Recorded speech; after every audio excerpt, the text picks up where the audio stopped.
Estrelas, satélites e planetas ajudaram o homem a traçar rotas e programar colheitas. Mas também ocultaram o mistério de saber se estamos sozinhos no universo. Movidos por essa pergunta, todos os dias milhares de recursos são empregados para a investigação espacial. Muitos acreditam que a resposta pode estar em nosso próprio planeta.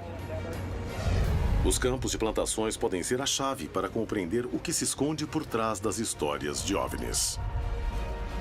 Nas idílicas paisagens rurais, estranhas aparições interrompem a paz dos moradores, causando assombro entre a comunidade científica e os investigadores do fenômeno OVNI.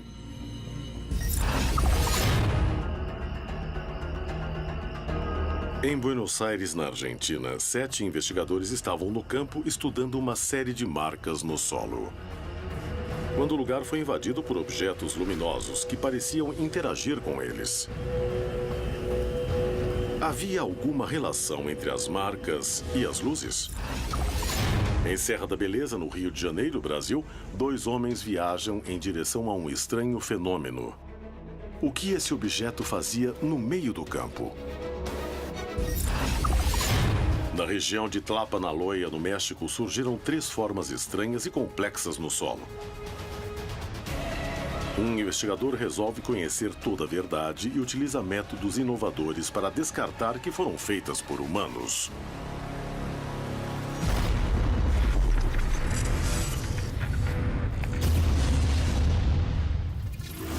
Contato extraterrestre.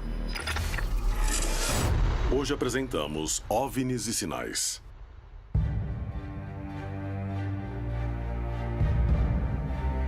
Para muitos, a presença extraterrestre ou de inteligências superiores ocorre há milhares de anos. Para outros, teve início em 1947. Seja como for, após mais de 70 anos, a pergunta que todos fazem é: o que querem?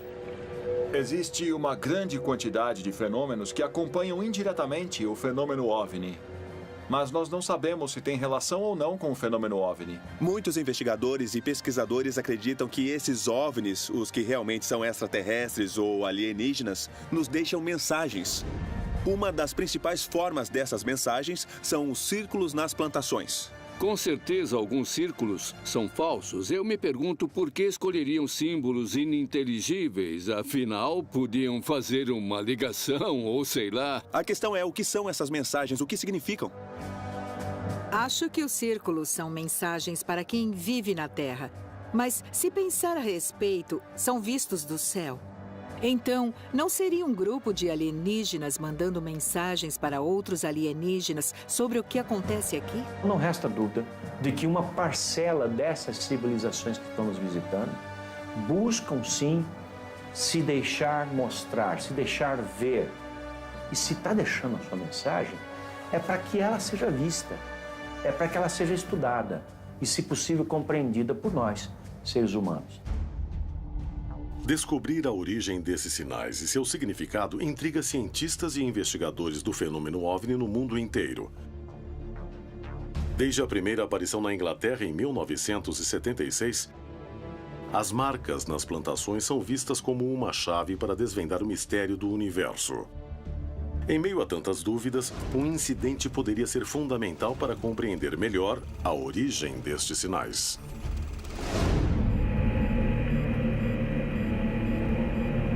No dia 4 de março de 1986, 7 investigadores foram para a província de Buenos Aires, na Argentina, para estudar de perto uma série de fenômenos OVNI. A noite de vigília acabou sendo muito diferente do que tinham planejado. Em 4 de março de 86, foi mais um de tantos dias que íamos investigar no campo para ver alguma coisa. Mas foi um dia que ficou marcado para nós. Até hoje me lembro que foi o caso que mais me marcou e que me lembro como um encontro mais próximo entre o OVNI e o investigador. Luiz Burgo era um membro da FAO, um grupo de investigação do fenômeno OVNI que estudava uma série de relatos de luzes e marcas no solo.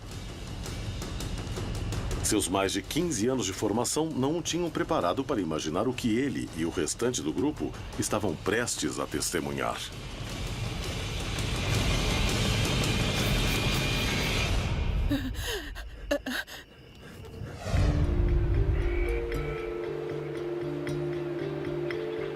Em 1985, investigávamos uma série de aparições nessa área. E geralmente fazíamos as vigílias de OVNIs, os trabalhos noturnos de investigação de campo, na região do balneário de Atalaia. O pessoal de lá via luzes e começamos a investigar as plantações de Atalaia. Até que apareceram 150 marcas. Era praticamente um santuário de OVNIs.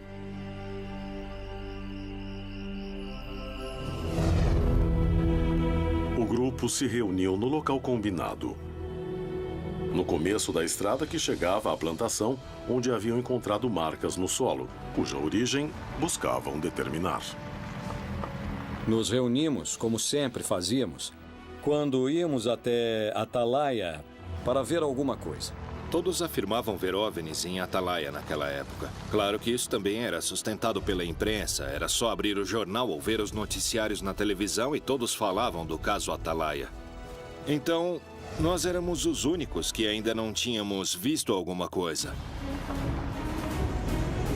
O caminho era longo e os carros avançavam com dificuldade. Mas eles não desistiram. Estavam decididos a ver algo, mesmo que isso os lançasse na experiência mais angustiante de suas vidas.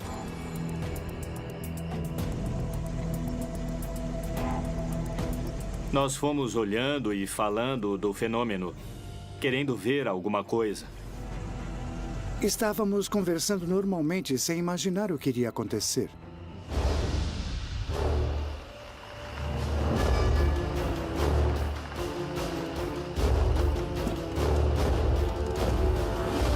Chegamos tarde, eram umas 8:55 da noite ou 8:50.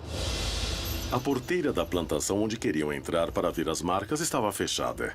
Mas em vez de encarar como um mau agouro e voltar, decidiram ficar na entrada e fazer uma vigília. Conhecíamos muito bem aquele local como a palma da nossa mão. Tínhamos passado meses por lá e sabíamos como era para ver tudo muito bem. O grupo se distraiu observando as marcas do lugar. Mas já havia sinais claros de que alguma coisa ia acontecer.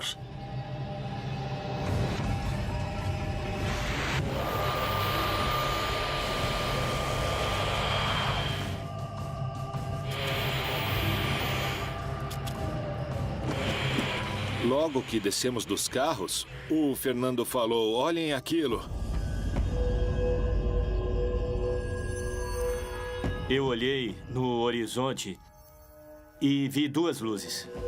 Nos viramos e lá estavam os dois objetos não identificados, praticamente em cima do vilarejo. Foi incrível. Uma coisa estranha. Não tinham forma, eram duas luzes, bem grandes, talvez um pouco menor do que uma estrela brilhante.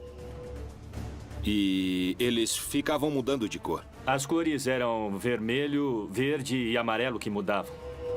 E o mais estranho foi que vinham do rio. E quando falamos para todos olharem, na mesma hora eles ficaram parados. Daí começaram a se movimentar juntos e girar entre si. Ficavam se cruzando. Às vezes parecia que era uma só, porque ficavam uma atrás da outra, como se brincassem.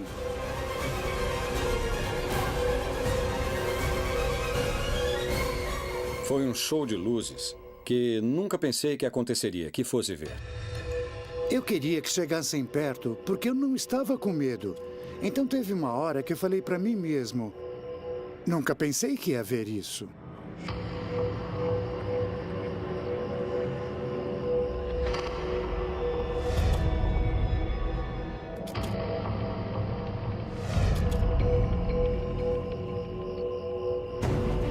Todos sabiam que presenciavam algo único e buscavam uma explicação. Mas rapidamente o clima de expectativa passou a ser de nervosismo quando uma das luzes começou a se aproximar perigosamente. E quando a luz começou a se aproximar, nunca vou esquecer disso, Luiz Burgos resolveu pegar uma lanterna. Começou a se aproximar da gente. E nós tínhamos uma lanterna, então cada um ia ligar a sua e ia sair correndo, porque a luz ia descer e nos matar. E aí, falou. Espero que alguém fique para contar. Olha, se acontecer alguma coisa, é só ligar a lanterna, tá? Acho que isso assustou todos nós, porque ele supostamente era o mais preparado. A mudança de comportamento das luzes os aterrorizou. Um por um, perceberam que testemunhavam algo desconhecido. Poucos minutos depois, a luz retrocedeu e voltou à posição original. Eu tive a sensação de que quem estivesse dentro daqueles aparatos tinha nos detectado. Então, para mim, foi uma espécie de contato a nível visual. Nós os vimos e eles nos viram.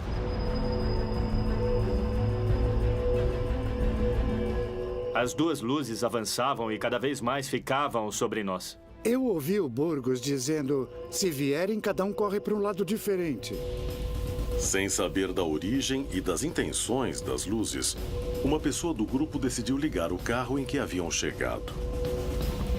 Queria deixá-lo pronto para partir caso fosse necessário. Mas suas ações teriam repercussões inesperadas.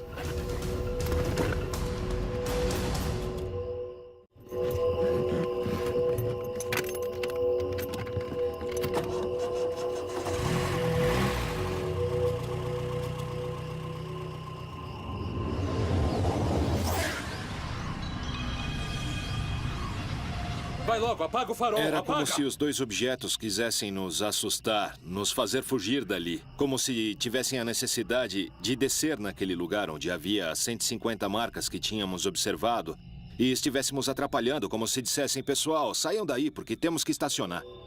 Ficaram em cima de nós. E atrás tinha umas 150 marcas. Burgos disse, olha, se eles querem descer, eu não acho que vão se importar se estamos aqui ou se tem vacas. Eles vão descer e pronto. Depois de vários minutos, quando parecia que as luzes iam aterrissar em frente a seus olhos, de repente começaram a subir, se distanciando do lugar. Alguns acharam que o pior já tinha passado, mas estavam apenas começando a vivenciar algo ainda mais misterioso. Eu continuei olhando as duas esferas menores. E aquelas duas esferas que estavam brincando começaram a subir e sumiram.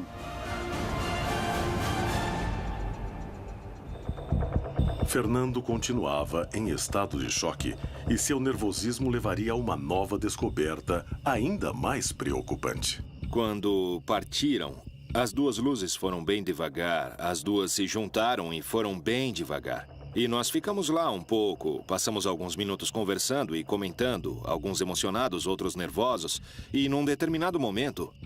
Meu filho gritou, olha aquilo lá. Os investigadores se tornaram protagonistas do caso mais espetacular que já tinham conhecido. No entanto, havia muito mais temor que alegria. O que poderia acontecer?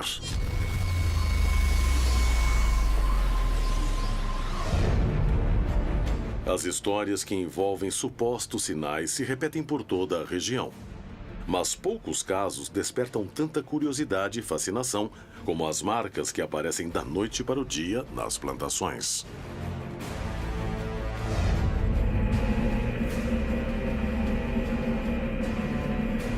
Há muitos anos, o mundo se pergunta qual a origem dos agrogramas. Os céticos garantem que são produzidos pelo homem. Mas quem acredita diz que são feitos por uma tecnologia que não pertence à humanidade. É hora de investigar qual é a verdade por trás desses sinais perturbadores. Na última década, esse tipo de marca tem aparecido em plantações da América Latina. Em Tlapanaloya, no estado do México, os agrogramas começaram a surgir em 2011. Estava no campo andando pela plantação e encontrei as figuras. Muito bem feitas. E não havia pegadas. Tinha aparecido um círculo na plantação de aveia. E daí eu pensei, quem é que veio até aqui para estragar a minha plantação? A aveia estava dobrada, mas não estava quebrada.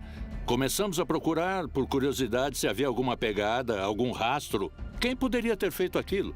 E por quê? Mas no final não encontramos nada.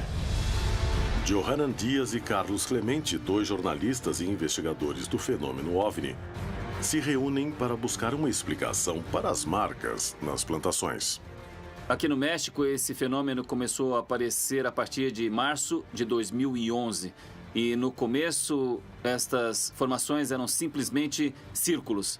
E logo chamou muito a atenção porque era um fenômeno apenas observado na Europa. E depois, em 23 de novembro de 2011, foi quando apareceu essa grande estrela que a gente está vendo, repetindo as mesmas características da anterior. A planta não estava morta.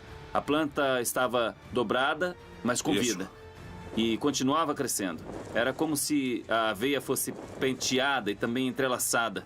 Um ano depois, surgiu então um grande círculo que era rodeado de 16 triângulos.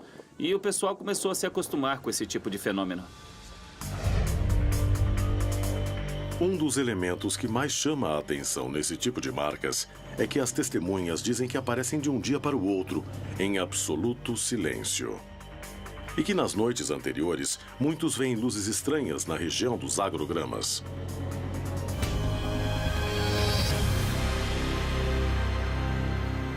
Johanan decide que é o momento de conseguir algumas provas e tentará fazer o mesmo tipo de marcas. Para isso, vai a uma plantação de aveia perto da cidade do México, onde 2 investigadores deverão produzir as marcas em apenas uma noite. Esta prova permitirá estabelecer até que ponto a mão do homem pode ser responsável por estes sinais.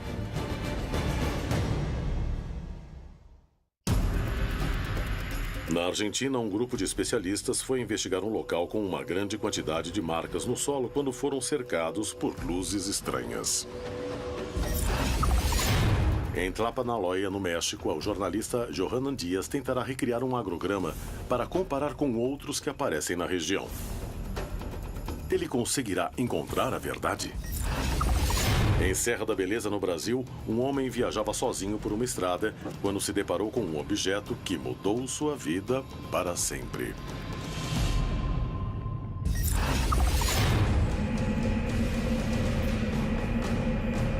No dia 4 de março de 1986, 7 investigadores do fenômeno OVNI realizavam uma vigília ao lado de uma plantação onde tinham encontrado mais de 150 marcas no solo, que atribuíram a objetos voadores não identificados.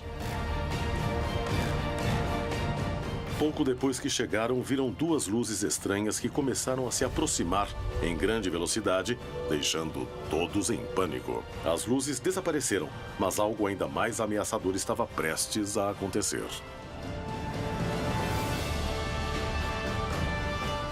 E apareceu uma luz forte. Ela era 10 vezes maior que as outras 2 luzes. Chamou muita atenção porque não subia nem descia, acendeu no mesmo lugar. Estava parada e acendeu uma luz, do tamanho de uma lua cheia.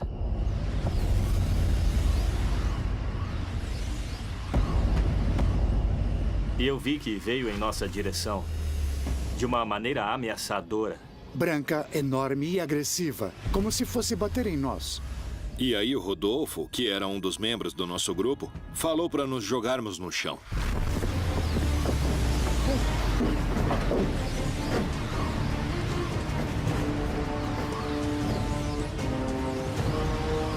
Veio com tudo na nossa direção. Ia pegar todo mundo. Não tinha saída. Todo mundo foi para debaixo dos carros e eu não. Eu queria que chegasse perto. Achei que fosse nos queimar. Me joguei no chão apavorado, achando que íamos desaparecer.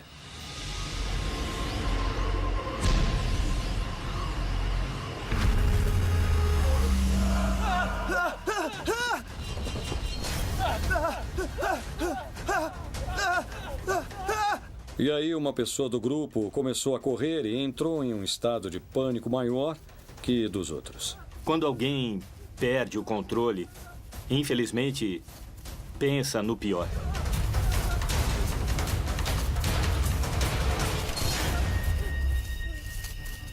Enquanto Ana tentava acalmar Fernando, Avelino tentava tirar uma foto do que via. Era a foto mais difícil de sua vida.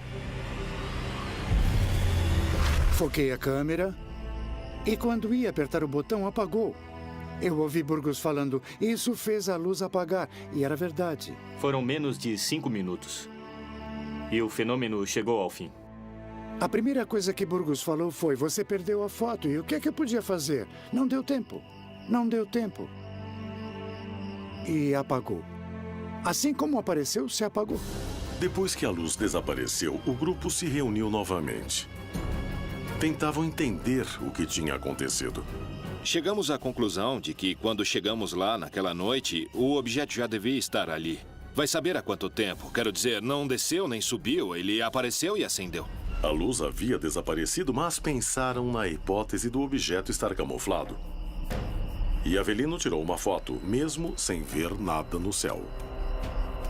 Quando revelei as fotos, no lugar da luz, apareceu uma esfera escura, que estava lá, mas ninguém viu. Isso nos deu a ideia de que, quando apagou a luz, o objeto se aproximou do grupo. Então nós ficamos a uma distância muito pequena, porque seria impossível ter captado o objeto, ainda mais com a escuridão da noite. Eu senti um medo do desconhecido. Achava que estava preparado, buscava isso. Mas quando apareceu, na verdade, eu não estava preparado.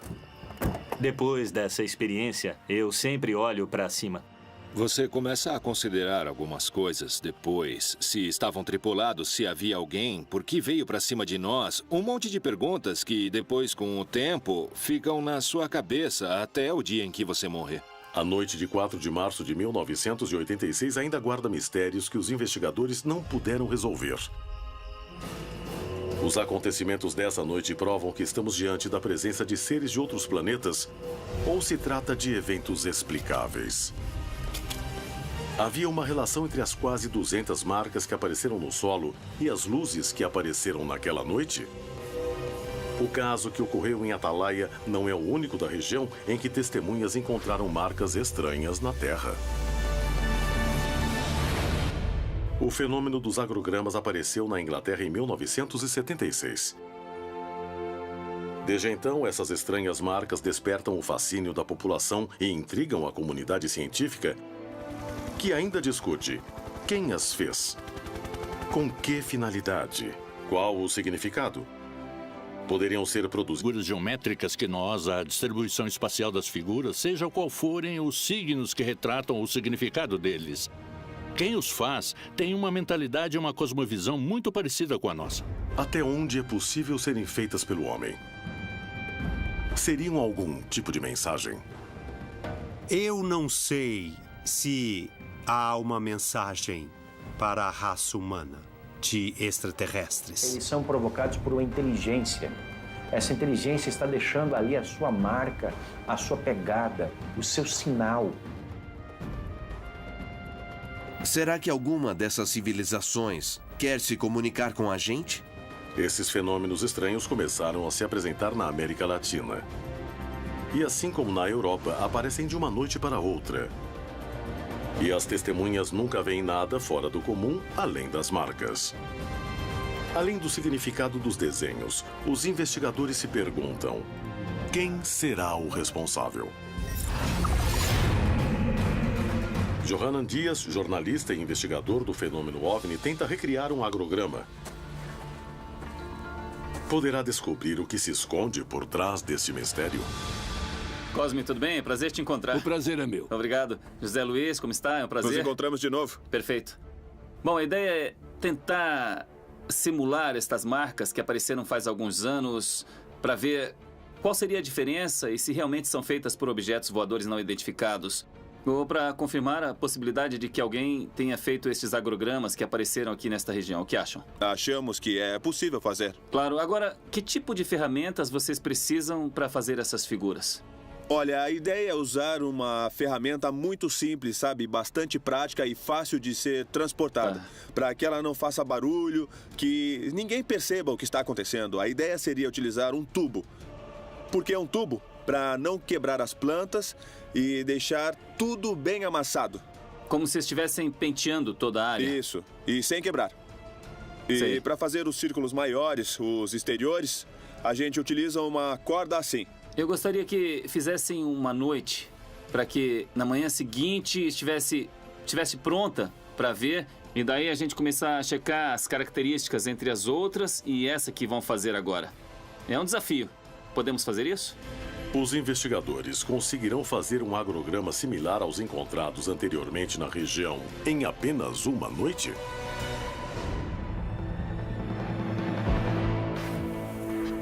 Os dois investigadores trabalham durante a noite. A regularidade do terreno semeado facilita um pouco a tarefa. No entanto, a falta de luz e ferramentas que fazem barulho são uma limitação que os prejudica.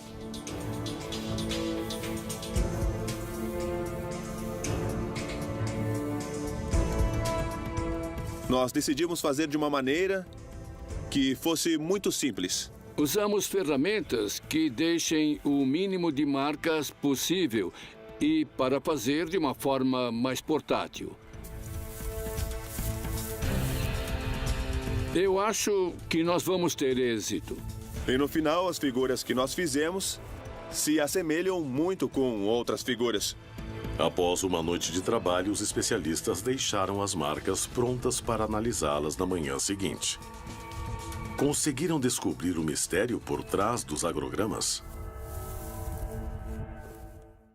Será que existem mesmo sinais que confirmem que somos visitados por seres de outros mundos? No Brasil, na Serra da Beleza, um homem dirigia sozinho em uma estrada à noite. Uma luz potente foi uma das maiores surpresas de sua vida. Há alguns anos, começaram a aparecer agrogramas na América Latina.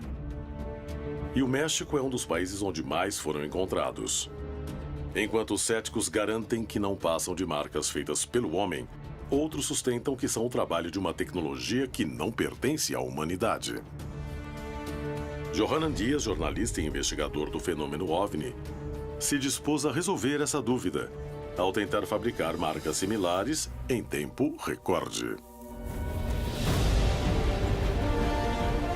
Na manhã seguinte, após terminar os trabalhos na plantação de aveia, uma equipe sobrevoa o local para registrar o resultado. Johanan chega ao lugar acompanhado das testemunhas que viram as marcas originais.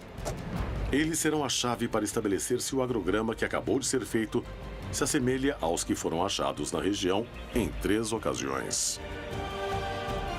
O formato das que vimos e as de hoje são uns 90% diferentes, facilmente, uns 90%. Não era bem assim. Não, antes não. Não é igual, parecido, mas não é igual. Não parece com o jeito que estava quando encontramos, sem deixar marcas. E aqui tem marcas e também são quebradas. Não sabemos quem fez, por que fez e continuamos na mesma. As testemunhas acreditam que as marcas não se parecem. As plantas não estão dobradas, mas sim quebradas. Essa opinião é muito valiosa para a investigação de Dias. Johanan Dias encontra o jornalista e investigador Carlos Clemente para analisar as imagens aéreas do agrograma. E chegam a conclusões reveladoras.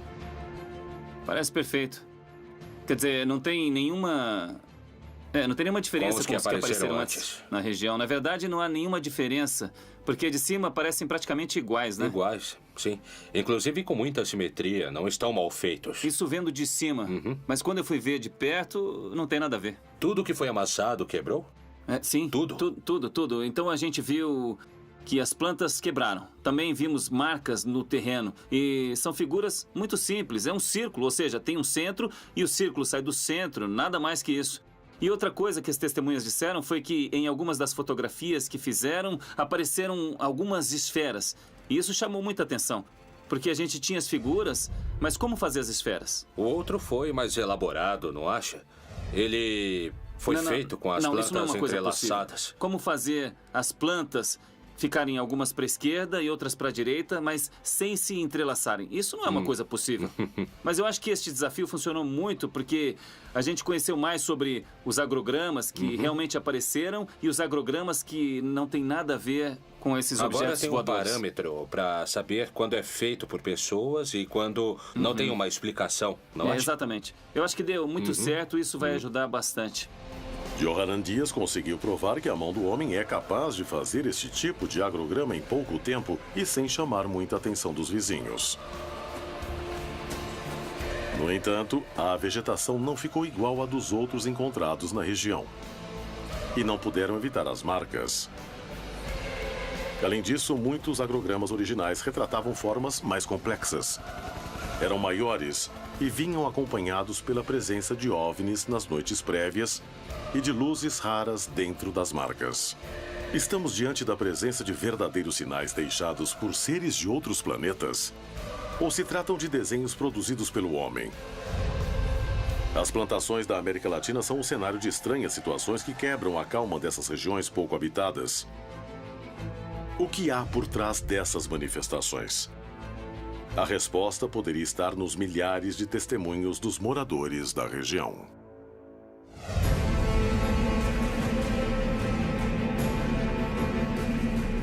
Em uma noite fria de 1988, na Serra da Beleza, no Rio de Janeiro, Brasil, Alexandre dirigia totalmente sozinho por uma estrada quando teve uma experiência que o marcaria para sempre.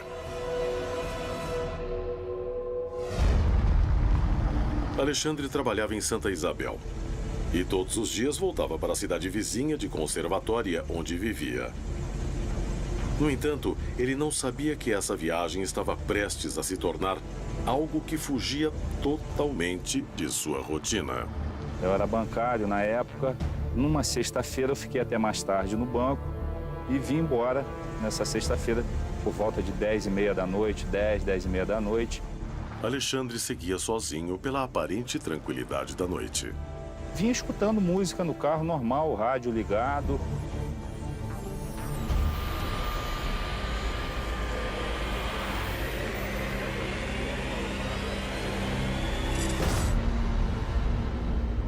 Vindo na estrada, eu notei no alto da serra aquela luz por detrás da montanha.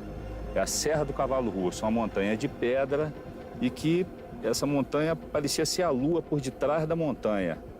A lua surgindo, né? Em vez de parar o carro, Alexandre abandonou o bom senso e começou a avançar até ficar frente a frente com a luz estranha. Quando eu cheguei na curva, eu notei que a lua não surgia por detrás da montanha. Então, fiquei olhando aquilo e parei o jipe. Era só como se fosse uma luz fluorescente, em cima da montanha. Até então, eu não tinha certeza do que era.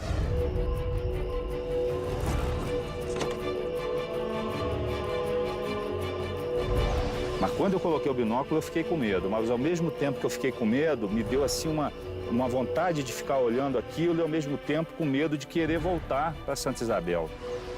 Alexandre não sabia o que fazer. Estava sozinho no meio de uma estrada vazia, sem nenhuma testemunha e sem ninguém para pedir ajuda. Dava para ver nitidamente com o binóculo que era um objeto diferente realmente, não tinha nada a ver de coisas normais que se avista aí na serra. Era realmente totalmente diferente do que eu já vi em toda a minha vida. Era um prato de cabeça para baixo, ao contrário, e cheio de luzes em volta. E eu botava o binóculo e via essa luz girando em volta do prato. Aí realmente eu senti medo.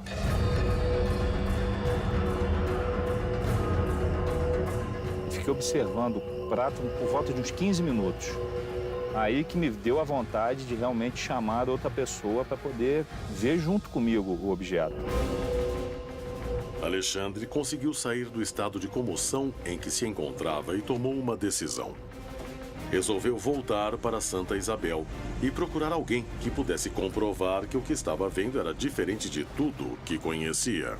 Rodei a cidade de carro, fui para lá, fui para cá e quase que eu não encontro ninguém, porque a cidade interior, depois de 10 horas da noite, não fica viva alma na rua.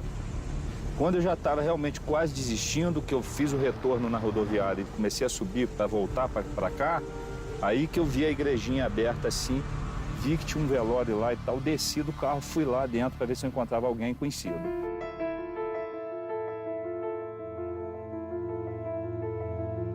Era um velório de uma senhora que tinha falecido em Santa Isabel, devia ter umas 8 ou 9 pessoas. No velório, Alexandre encontrou Floriano, seu amigo e mecânico. Sem hesitar, foi até ele para conversar sobre o que havia acontecido. Ninguém percebeu como eu falei com o Floriano. Eu não cheguei gritando dentro do velório, não cheguei gesticulando, falando, eu vi a luz, para não assustar as outras pessoas, né? Porque ninguém falou, vamos lá ver o disco voador. Finalmente, Alexandre tinha encontrado alguém conhecido, mas não sabia se Floriano ia querer acompanhá-lo. Eu disse, seu Floriano, por favor, vamos, o senhor quer ver a luz que aparece lá na serra? Eu falei, poxa, eu moro aqui há 50 anos, nunca vi. Poxa, vamos lá agora, Alexandre. O seu Floriano ficou impressionado e ansioso também para poder avistar o objeto. E fomos conversando, e ele foi, será que é verdade mesmo? Eu falei, vamos lá para o senhor ver, se tiver lá, o senhor vai ver o que eu estou vendo. Alexandre queria muito que a luz estivesse lá. Estava preocupado que seu amigo duvidasse dele. Voltei correndo também para ganhar tempo de encontrar o objeto na posição que estava, né, que eu deixei lá. Andei uns 10, 15 minutos, comecei a avistar de novo a luz no mesmo local. Os dois se aproximavam de um perigo que não parecia deste mundo. A luz estranha continuava no lugar e eles não mediram consequências para investigar o que estava acontecendo.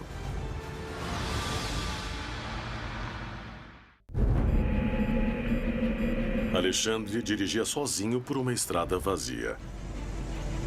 Assim que viu algo que descreveu como um prato voador, decidiu voltar à cidade para procurar alguém para acompanhá-lo. Percorreu Santa Isabel inteira e encontrou Floriano, seu mecânico e amigo, que estava em um velório. Ele decidiu acompanhá-lo até o local da aparição. Mas eles não esperavam o que estava por vir. Quando eu cheguei no ponto de melhor visão mesmo, nós viemos já pela estrada e já deu para avistar alguma coisa, mas não dava para pegar o binóculo e ficar olhando com o carro em movimento, né? Ele já olhou e já ficou meio assustado. Regalou o olho desse tamanho e falou, mas não é verdade mesmo? Caramba, que isso, cara? Peraí, deixa eu ver. Aí seu Floriano, mas não é possível que eu tô vendo e tal, vamos parar para ver. Quando paramos, é aqui que eu parei, melhor ponto de visão.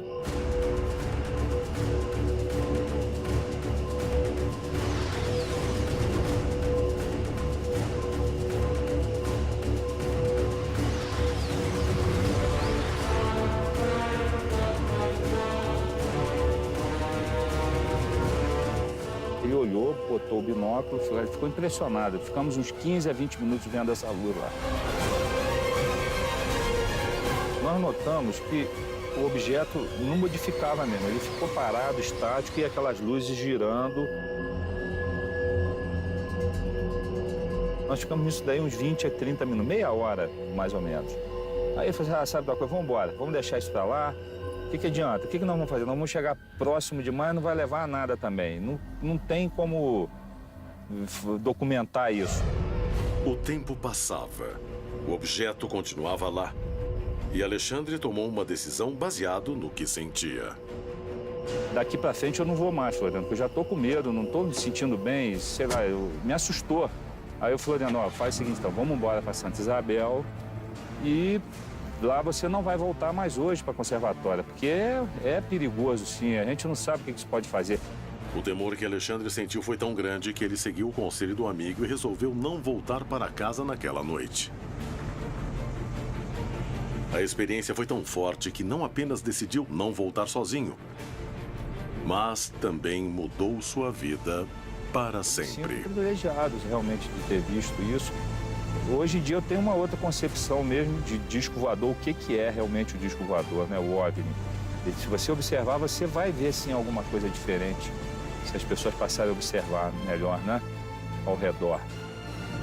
As vastas terras pouco povoadas do território latino-americano guardam milhares de experiências como a de Alexandre e Floriano. Testemunhas privilegiadas e casuais de eventos que a ciência não consegue explicar.